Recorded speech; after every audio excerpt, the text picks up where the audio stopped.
And Raja immediately agreed to join our Bill de Blasio for South Asians. And he is going to be appointed as the Vice Chair for Bill de Blasio for South Asians.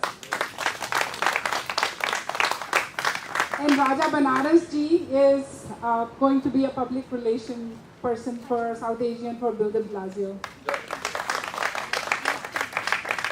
I want to say everybody welcome here, and on behalf of South Asian community, I would like to welcome the next mayor of New York and great friend of our community, Mr. de Blasio. September 10 election will be decided the next 4 years of New York and its city government. If we want to take care of our future, we must vote for Mr. de Blasio. Thank you very much. God bless America. I want to thank so many people here supporting our campaign. It's nice to be here at our new headquarters.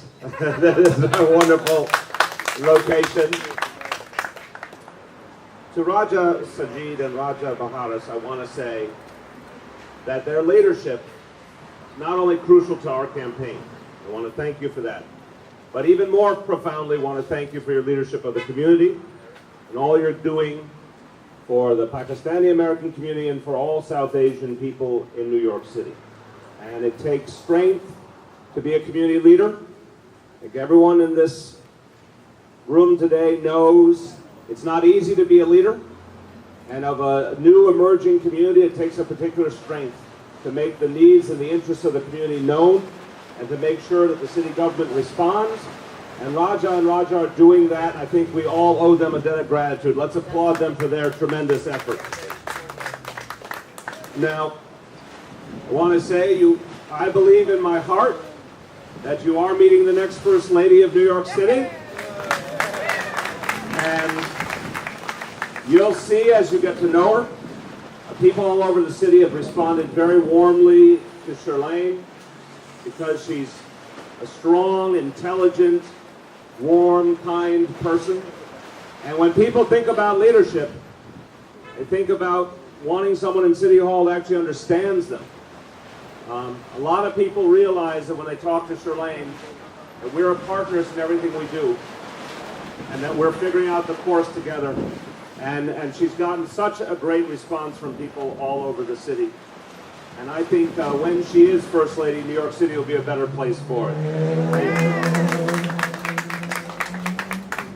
Now, I just want to talk to you for a moment. First, my first message is thank you, because your help is incredibly important. Thank you for your generosity. Thank you for standing up for me. Thank you for going door to door and convincing people it matters. And by the way, you're helping me to achieve a vision of a better New York City, and a New York City that's more fair to everyone.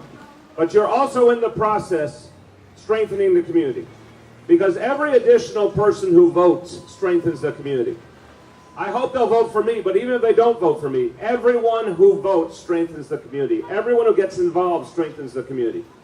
But it will take your personal, your direct energy and conviction and your voice to convince people that it matters. It's a problem we have in the United States, that people are voting less and less. It can't be allowed to happen in this community. Because if you want this community to have the rights and the power it deserves, the way to do it is by expressing yourself through the vote. So what will that mean in terms of the changes we need to make? Well, I've talked about the inequalities facing the city and the things that have to be addressed. I've talked about the fact that our school system is not serving enough of our children. And that's why my plan is to have full-day pre-K for every child in the city guaranteed, and after-school programs for middle school kids. That will make a huge difference. I've talked about how people are being forced out of their own neighborhoods and can't afford to live in their own neighborhoods, which is why I have a plan to create 200,000 units of affordable housing over the next 10 years. So hard-working people can find a place that they can afford to live in. We talked about addressing the challenges of people trying to find decent jobs, why we need to take more of our city resources and provide it to the city university so people can get a good education. They can afford to go to the city university and learn skills for some of the fields that are strong in the city, like technology and film and television and healthcare, where there's been more and more jobs, but people need the qualifications and the training. Talked about small business, and there's no area where the Bloomberg administration has been more unfair to people all over the city than when it comes to small business. Small business people work so hard, and they create jobs at the local level. And what has happened, particularly in the last few years, more fines and penalties and regulations, making it harder and harder for business to exist. Certainly harder to create more jobs. I want to roll that back, and I want to replace that approach with an approach that actually helps small business. I want small businesses to know they can turn to the city when they need financial help. They can get loans from the city of New York, get credit, so you can keep building your businesses. Because we need jobs at the grassroots level, and you create them.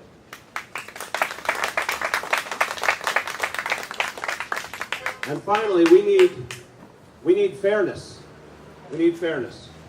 And we all know what's happened in this city. There's been many times when people have been treated unfairly. The stop and frisk policy has treated so many people, this community, obviously, and the Black and Latino community as well, has treated particularly young men like they've done something wrong even when they haven't. It's created a division between police and community. That policy needs to be changed fundamentally. We can't treat our own people like they've done something wrong when they haven't. We know that people in the Pakistani community and all Muslim communities have experienced bias. And that's why we have to have an inspector general at the NYPD to make sure that anything done by the NYPD is done properly, with real oversight. There's no discrimination against any community. We need to know that the city, people in City Hall and people in every city agency understand the community. And the best way to do that is to hire officials from every community, including Muslim communities, including the Pakistani community, so the city government looks like the whole city and is representative of the whole city.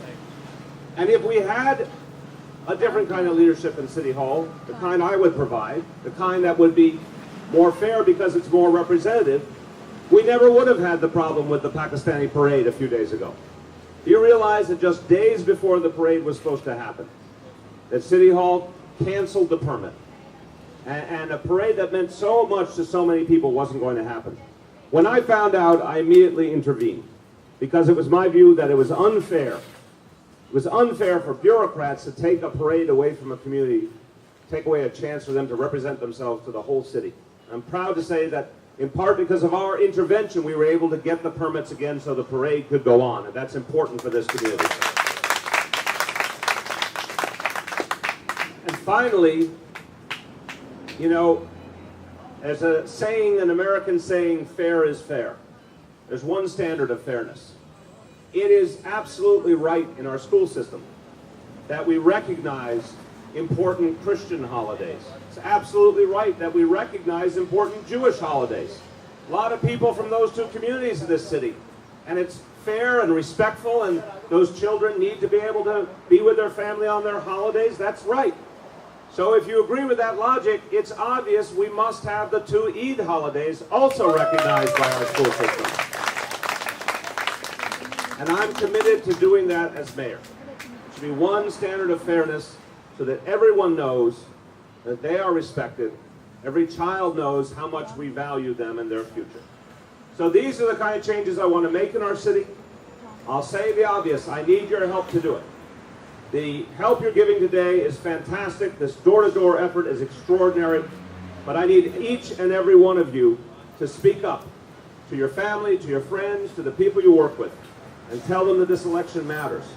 And with your support, I will have the honor of being the next mayor of New York City, and I'll have the honor of working as a friend to this community. Thank you so much.